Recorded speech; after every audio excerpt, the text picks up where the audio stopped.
नमस्कार। एक और सोलफुल मंडे और आपकी होस्ट और आपकी प्रेजेंटर सरिता सब्बरवाल आपके साथ है। उम्मीद करती हूँ जहाँ भी हैं आप खुश हैं, खैरियत से हैं, जिंदगी को एंजॉय कर रहे हैं। हम अक्सर कहते हैं जिंदगी को एंजॉय कीजिएगा, जिंदगी को सुखी रखिएगा, सुख और शांति होनी चाहिए आपके जीवन में। सुख और शांति किस तरह से मिले, इसके बारे में आज के प्रोग्राम में हम चर्चा करने जा रहे हैं अपने बहुत ही ज्ञानी हमारे गेस्ट डॉक्टर तानाजी आचार्य जी के साथ, जो हमें बहुत अच्छी तरह से हर चीज को समझाते हैं। तो आइए बिना वक्त को वेस्ट किए जान लें कि सुखी जीवन कैसे बना सकते हैं और जीवन में सुख और शांति कैसे ला सकते हैं। छोटी छोटी बातें जिन्हें हम नजरअंदाज कर देते हैं, जिन पर हम गौर नहीं करते हैं और अपने मन को अशांत कर लेते हैं, उन बातों से किस तरह से अपने आप को दूर रखें। तो आइए मिलते हैं एक बार फिर से डॉक्टर तानाजी आचार्य जी से, जो कि हिंदू फिलोसोफर हैं। नमस्कार ताना जी, कैसे हैं आप? हाँ, नमस्ते जी। नमस्ते। हाँ जी। तो जैसे कि मैंने कहा कि हम अक्सर कहते हैं कि आपको सुख और शांति मिले, हुँ, लेकिन सुख और शांति इंसान के अंदर ही होती है, पर हुँ, वो बाहर ढूंढता है। मिलता है। सो इसके बारे में आप हमें अच्छी तरह से एक्सप्लेन कर सकते हैं कि कैसे हम अपने जीवन को सुखी बना सकते हैं और मन में शांति ला सकते हैं। क्या ये वैसे काफ़ी सुंदर और सबको चाहने वाला विषय है ये, क्योंकि हम सभी जीवन में सुखी बनना चाहते हैं, दुखी तो कोई बनना नहीं चाहता है। जी, जैसे जी, हम जैसे मानव जीवन के उद्देश्य में जैसे 4 पुरुषार्थों की बात की थी, धर्म, अर्थ, काम और मोक्ष। मोक्ष का अर्थ जी, सुख, आनंद की प्राप्ति है, वही हमारे जीवन का लक्ष्य है। जब हम ये कहते हैं कि हमको ईश्वर की प्राप्ति करना है, तो ईश्वर सच्चिदानंद है, अर्थात हमारा उद्देश्य ही है हम आनंद को पाए, अर्थात ईश्वर को पाए। और हम प्रार्थना में ऑलवेज ये प्रार्थना करते हैं कि सुखी बसे संसार दुखिया रहे न कोई। इस संसार में सभी सुखी रहे, कोई दुखी न रहे। सर्वे भवन्तु सुखिनः सर्वे सन्तु निरामया।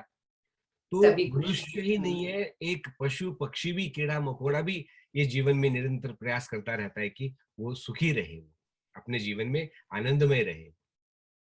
तो ये तो एक एक हमारी यूनिवर्सल हमारे जीवन का उद्देश्य और हमारी हमारी हमारी इच्छा है, हमारी डिजायर होती है। पर जी, जैसे संतों ने भी कहा है कि दुखिया सब संसार। संसार हुँ, में तो सभी कोई ना कोई व्यक्ति किसी न किसी तरीके से दुखी होता है। जी, दुःख का स्वरूप अलग-अलग होता है। किसी का हुँ, यानी कोई शारीरिक दुःख है, किसी का मानसिक दुःख है, किसी का पारिवारिक दुःख है, किसी का व्यावहारिक संसार में कोई शत्रु है, दुश्मन है।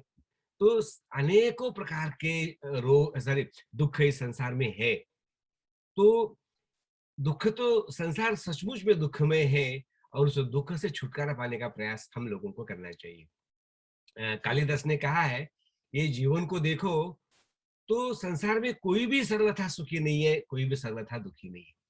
उन्होंने बोला, बिल्कुल। कस्य एकांतम सुखमुपनतम दुःखम एकांततो वा नीचेर गच्छत उपरि च दशा चक्र नेमि क्रमेण। हुँ, संसार में सर्वथा सुखी भी कोई नहीं है, सर्वथा दुखी भी कोई नहीं है, वो हो भी नहीं सकता है। बस यही हो रहा है और ये होता है कि कभी संसार में सुख, कभी दुःख, जीवन में कभी सुख, कभी दुःख। ये जी, चक्रवत चलता रहता है। ये सुख-दुखों का चक्र यही जीवन का स्वरूप है और ये भी मैं कहना चाहता हूँ कि थैंक्स गॉड थोड़ा दुःख भी है। हुँ, यदि हुँ, दुःख बिल्कुल न रहे तो संसार में सुख भी तो नहीं सुख रहेगा, का आभास नहीं होगा, आभास ही नहीं सुख का होगा। आभास भी नहीं होगा। हुँ, सुख का आभास चाहिए तो आपको दुःख चाहिए। हुँ, जैसे मैं कई बार कहता हूँ कि it is nice to have few friends for happy life, few the hmm, best friends, but hmm, bracket में one bad friend। क्यों? जी, क्योंकि एक बैड फ्रेंड नहीं होगा तो आपको अच्छे फ्रेंड की कीमत पता नहीं चलेगी आपको। तो मैं तो कहता हूँ कि दुःख हमको नहीं चाहिए, हमको दुःखों को अपने ऊपर लेना नहीं है, पर नेचुरली भी कभी आता है तो हमको उसको आनंद से लेना चाहिए, स्वीकार करना चाहिए कि it is a part of life. तो इस ये कह कर के प्रभु जैसे कहते हैं ना, दुःख में सुमिरन सब करे, सुख में करे न कोई। ना अरे कोई। ये दुःख तो है जो कि तुमको ईश्वर को याद दिलाता है। ये दुःख हुँ, तो है कि आपको सुख का एहसास कराता है। ये हुँ, दुःख है कि हमें सदा जागरूक रखता है। नहीं हुँ, तो हम तो सो जाए। और हमको पता ही नहीं चले कि हम कर क्या रहे हैं। तो ये जीवन है, जीवन में दुख है जो हमको निरंतर जागृत रखता है, सावधान रखता है। और इसी दुख से बचने के लिए संसार में ईश्वर ने एक व्यवस्था दी हुई है। उसको एक यूनिवर्सल व्यवस्था है, एक संसार में रहने का तरीका है, संसार में रहने का एक नियम है, एक कंडीशन है। तुम संसार के तरीके से रहोगे तो सुखी रहोगे, और संसार के प्रवाह के विरुद्ध जाओगे, अर्थात नेचर के विरुद्ध जाओगे, तो सफर करोगे। बिल्कुल। हमें जैसे सृष्टि ईश्वर ने बनाई है, सृष्टि तो बनाई हमारे सुख के लिए बनाई है, हमारे आनंद के लिए बनाई है, पर हम उसके नियमों को पालन करें तभी तो ना। हम ईश्वर का बात है। सृष्टि के विरुद्ध चले जाए, उसके नियमों को तोड़े और हम सोचे कि सुखी रहे, तो ये तो होना ही नहीं है। ये तो ऑलवेज मैं कहता हूँ कि जो ईश्वर कृतीय सृष्टि है, उस सृष्टि में हम ईश्वर कृति के साथ फॉलो करें, ईश्वर के कदम पे चलने का प्रयास करें, तो नेचुरली सृष्टि सुखदायक बनाई है, हमारे कल्याण के लिए बनाई है। ईश्वर ने हमारे लिए ये कोई दुख देने के लिए तो नहीं बनाई। पर हाँ, इसमें रह करके कोई नियमों को तोड़े, अर्थात कोई पाप करे, फॉर एग्जाम्पल उसको हम कहते हैं, तो फिर दुख तो आना ही है। तो ये काफी इस तरह से ये बड़ा विषय है, तो हम इसको धीरे धीरे खोल के जरा प्रयास करेंगे कि हम कहाँ से दुखों से बच के सुख को पाने का प्रयास करते हैं। तो और दूसरी एक बात कहना चाहता हूँ, नेचुरल दुख जीवन का एक नेचुरल भाग है, कुछ सीमा तक है। ऐसे कि आत्मा का लक्षण क्या है? ईर्ष्या, द्वेष, सुख, दुख, यू नो, और प्रयत्न और ज्ञान। ईर्ष्या द्वेष भी करेगा ही करेगा ये, थोड़ा सुख दुख तो आएगा ही आएगा ये, समझे ना। ये थोड़ा सा ज्ञानी भी है, ये ज्ञान भी इसको है थोड़ा, और ये प्रयत्न भी करता है।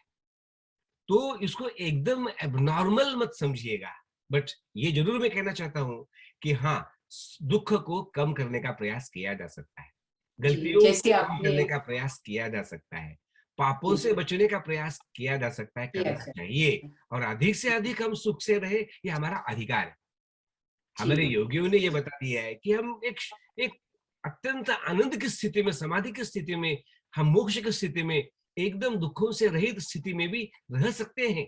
दो it is quite very ideal और बहुत एक ऊंची स्थिति है, प्रयास से, पुण्य से प्राप्त होती है, पर है।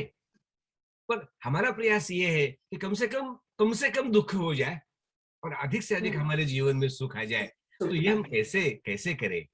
तो जी। ये प्रयास। जैसे ताना जी आपने कहा कि ईर्ष्या और द्वेष, तो ये कुछ दुख होते हैं जो जैसे कोई बीमारी आ गई किसी को, तो उसकी वजह से दुखी होता है इंसान, तो वो हम अवॉइड नहीं कर सकते हैं अगर कोई बीमारी लगे। लेकिन अगर हम ईर्ष्या में रहें और किसी से द्वेष करते रहें, किसी के बारे में हम सोचें कि वो हमारे लिए नेगेटिव सोच है या हमारा दुश्मन है, तो वो जो दुख है वो हम अपने आप बुलावा लेते हैं, उनको बुलावा देते हैं, तो उन दुखों से हम दूर रह सकते हैं। Isn't it?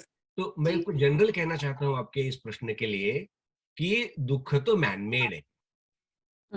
जितने भी दुख है ना कहीं ये मैनमेड है, ये गॉड मेड नहीं है। गॉड जो आनंद स्वरूप है, सच्चिदानंद स्वरूप है, ईश्वर कभी भी दुखदायक सृष्टि या दुखदायक काम के मनुष्य मानव के लिए, संसार के लिए पैदा करते ही नहीं है। तो जो भी दुख है, मैं तो यहाँ तक कहता हूँ कि अपने बोला ईर्ष्या द्वेष के दुख है, उस पर भी हम आएंगे धीरे धीरे। शारीरिक दुख है, उसके पर भी ऊपर हम चर्चा करेंगे। पर आयुर्वेद ये कहता है कि प्रज्ञापराधो ही मूलम सर्व रोगानाम। शरीर के भी दोष कहीं ना कहीं हमारे ही गलती से उत्पन्न हो जाते हैं। कहीं ना कहीं शारीरिक गलतियां भी हम करते हैं, मानसिक गलतियां भी हम करते हैं।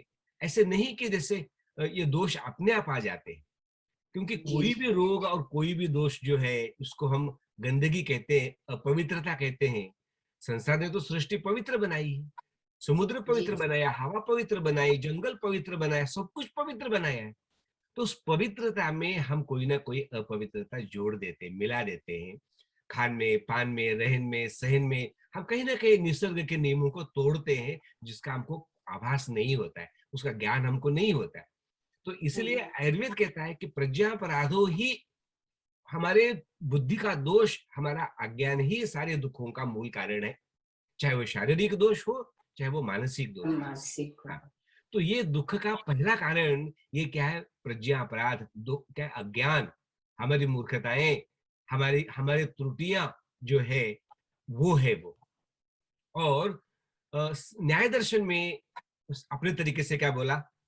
दुख तो सब जगह है, दुख तो है, बट इस दुख का कारण क्या है और कैसे उससे हम पार हो जाए? तो न्याय दर्शन में बोला, एक सूत्र, पहला सूत्र है उनका, दुख जन्म प्रवृत्ति दोष मिथ्या जानानाम उत्तरोत्तरापाये तदंतरापायान अपवर्ग। जो हम दुख में पड़े हुए हैं, हम लोगों को अपवर्ग चाहिए, मोक्ष चाहिए और दुखों से छुटकारा चाहिए, तो क्या करना पड़ेगा? तो वो कहते हैं देखो, दुख है तो जन्म होगा, जन्म है तो कोई ना कोई प्रवृत्ति होगी, प्रवृत्ति है तो कोई ना कोई दोष होगा, दोष है तो मिथ्या ज्ञान होगा। तो मिथ्या ज्ञान, अज्ञान is the root cause of दुख। पूरे दर्शन शास्त्रों का, वेदों का, जिसको जो ज्ञान स्वरूप है, उनका प्रयास ये है कि वो जो मिथ्या ज्ञान है उसको दूर करे तो ऑटोमेटिकली सुख आने वाला है। अभी जैसे मिथ्या ज्ञान होगा, मिथ्या का मतलब उल्टा ज्ञान है। अब जैसे उल्टा ज्ञान क्या है? हमें लगता है कि हम ज्यादा पैसे कमाएंगे तो ज्यादा सुखी हो जाएंगे। ऐसा होता नहीं है, दुनिया में देख देख नहीं सकते। हमारे जीवन को ही हमको अपना अपना कहते हैं। आपको पता है ये जीवन भी अपना नहीं है, ये सभी प्रभु का है। तेरा तुझको अर्पण, उसी का सब कुछ है ये। हम सुख को दुख समझ रहे, लोग शराब पी रहे, ड्रग्स खा रहे, सुख के लिए कर रहे, बट हम उल्टा काम कर रहे।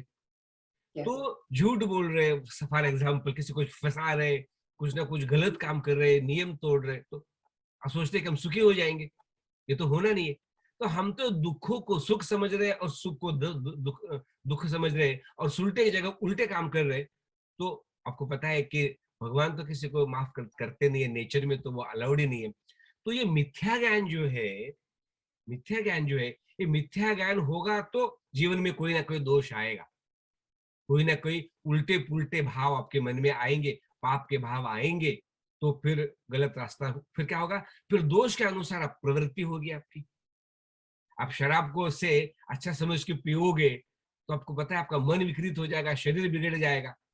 अब जब आपके मन का, बुद्धि का कंट्रोल गया, तो आपकी जो प्रवृत्ति होगी, जो आप काम करोगे उल्टे ही करोगे, गलत बोलोगे, गिर जाओगे, किसी को गाली दोगे, ये तो करोगे, चोरी करोगे। क्यों? तुम्हारा दिमाग तो खराब हो गया, बुद्धि भ्रष्ट हो गई तुम्हारी उससे।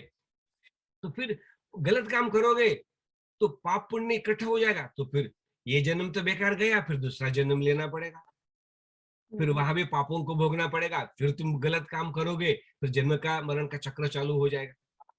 तो ये कर्म रहेगा, जन्म रहेगा, तो दुख तो रहेगा ही रहेगा। तो इसलिए जो दुखों का जो मूल कारण है, किसी भी रूप में कहो, अनेकों प्रकार के दुख है और अनेकों प्रकार के अज्ञान है, पर इन जनरल संसार के सारे दुखों का मूल कारण मिथ्या ज्ञान, अविवेक।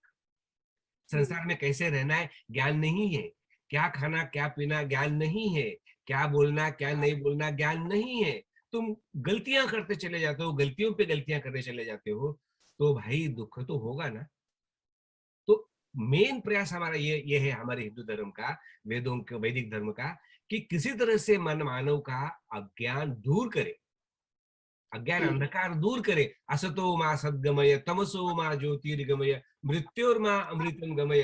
कैसे हम इस दुख से, असत से अमृत की ओर जाए, यही तो सारा प्रयास है। इसी में सभी वेद उपनिषद, ये सभी का हमारे लिए उपदेश है। इसीलिए तो फिर वो योग साधना करके हम उस रितम भरा बुद्धि को प्राप्त करते हैं, जो बुद्धि ऐसी शुद्ध सात्विक की, जिससे हम सही चीज क्या है और गलत चीज क्या है दोनों को ठीक समझे, पाप क्या है पुण्य क्या है समझे, और हम एक ज्ञान के रास्ते पे चले, ताकि हमारे जीवन में दुख आए ही नहीं है। और गलत काम किया है तो फिर दुख आएंगे ही आएंगे वो। तो इसलिए ज्ञान जो है सबसे पवित्र, बहुत सबसे जरूरी। श्रेष्ठ और बहुत महत्वपूर्ण चीज है। इसके बाद में जो भी चर्चा करेंगे वो वो सबका दुखों का मूल आधार एक शब्द में अज्ञानी है, मिथ्या ज्ञानी है। यही हमारा सबसे बड़ा दुश्मन है, ये शत्रु है। और हमको लगता है कि मुझे सब कुछ पता है, और वो और दुनिया को कुछ नहीं पता, बस हम ही इस अकेले ज्ञानी है, हमें सब कुछ पता है, मैं करता हूँ सब ठीक करता हूँ, मैं कैसे गलत हो सकता हूँ, बस बिल्कुल। ईगो हो जाता है। अज्ञान होगा तो ईगो होगा ही होगा, और ईगो नेचुरली। होगा तो आपको पता है पतन तो होगा, प्रगति तो होगी नहीं उसके लिए।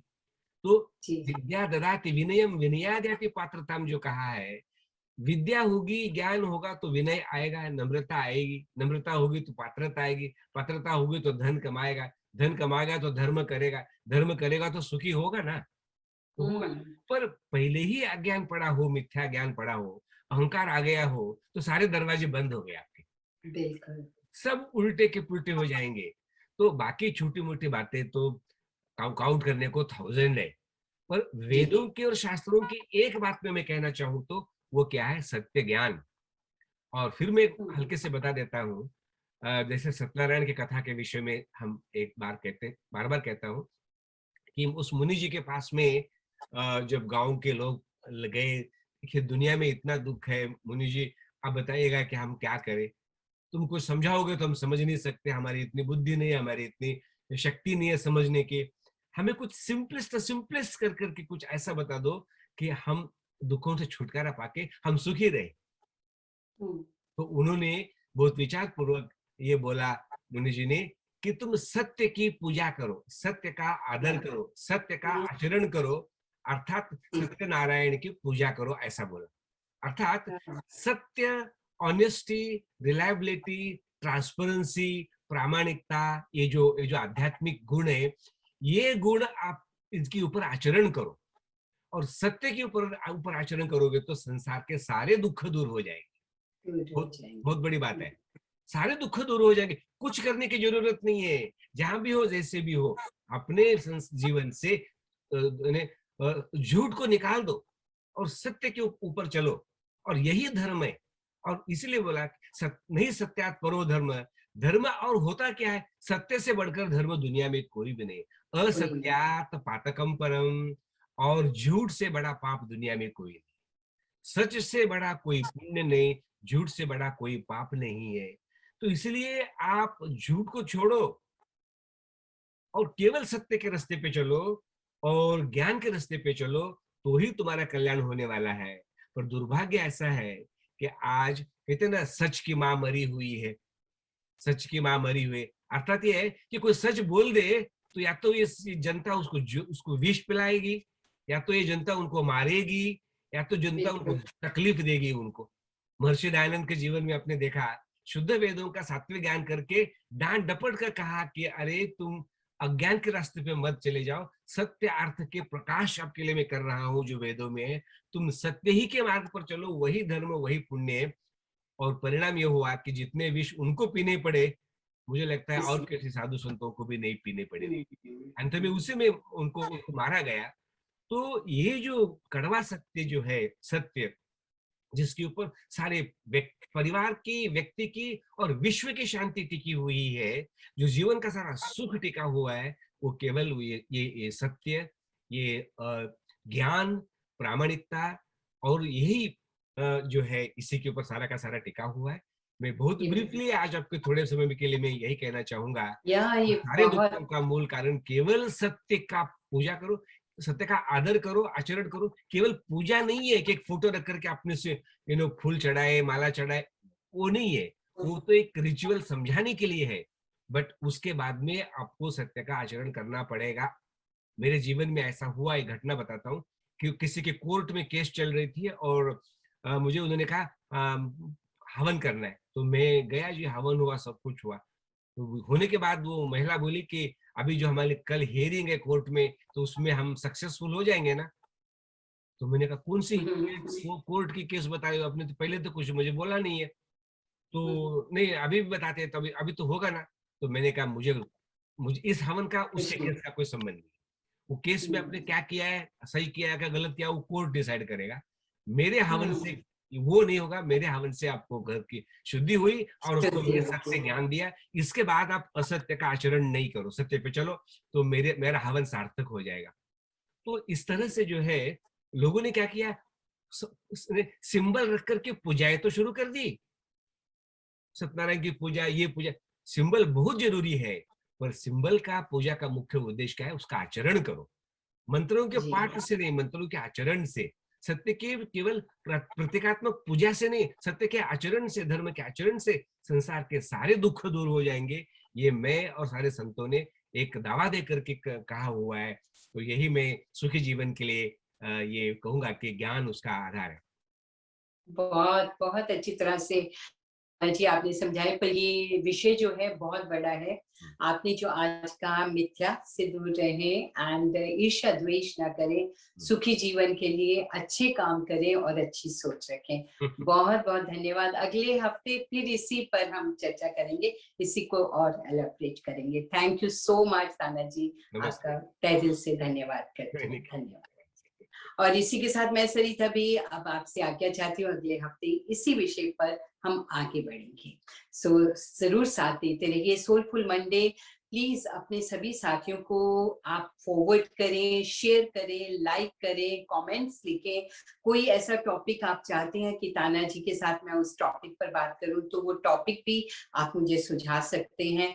मेरे YouTube चैनल को अगर अभी तक आपने सब्सक्राइब नहीं किया है तो प्लीज सब्सक्राइब भी कीजिए एंड नोटिफिकेशन पर टिक भी कर दें, ताकि नेक्स्ट टाइम जो प्रोग्राम हो तो आपको भी उसके बारे में हम इत्तला कर सकें।